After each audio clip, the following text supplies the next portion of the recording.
So in 2023, Republican Representative Ben Smalls authored a bill requiring any public meeting of a state or local agency be accessible online. I spoke with one school corporation about the trouble it had complying with the law. The boardroom at the Spencer-Owen County Community Schools Administrative Building recently got an upgrade. 2 cameras at the front and back of the room overlook the board table. An array of speakers are in the ceiling tiles. We wanted to have something that was, I don't want to say hands-off, but functional and easy to use.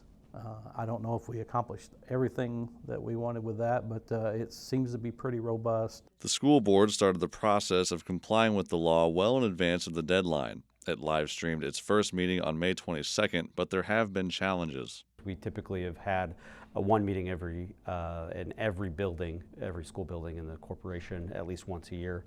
And the technology is hardwired into the boardroom, and we can't necessarily just rip it all out and take it with us. Not only is the board having to reassess how it conducts business throughout the year, there's only one person fully trained to run the live stream, Communications Director Chris Samick. Then there was the financial burden of acquiring and installing the equipment. It frustrates me that the legislature sometimes passes unfunded mandates of things that we have to do.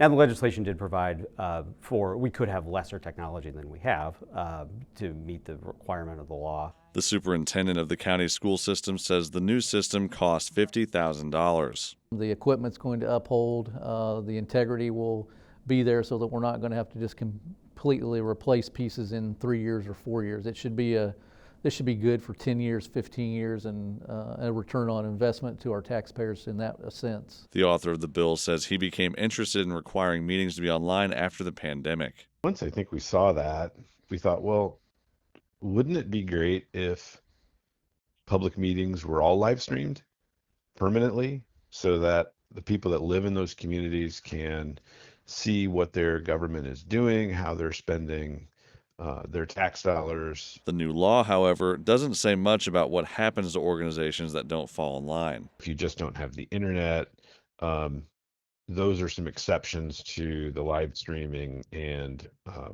archiving. So I thought we were thoughtful of the communities that aren't yet fortunate enough to have exceptional internet. For rural areas with less access to quality internet connection, the law just requires that the meeting is recorded and uploaded later.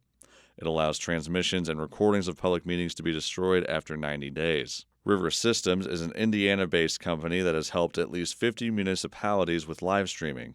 This does not need to be overwhelming, does not need to be expensive, and you can have a very good quality production with very little staff, very little hands-on. Cook says the company has all-in-one systems starting as low as $1,500, but there are solutions that could be even cheaper. We actually had one township that wanted a system that they could literally take to Arby's because that's where they have their town council meetings.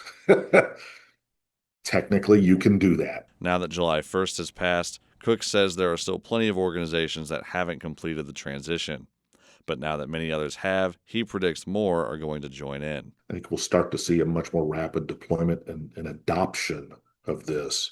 And then once it's in place, people are going to look at this as, why didn't we do this before? For Indiana News Desk, I'm Clayton Baumgarth.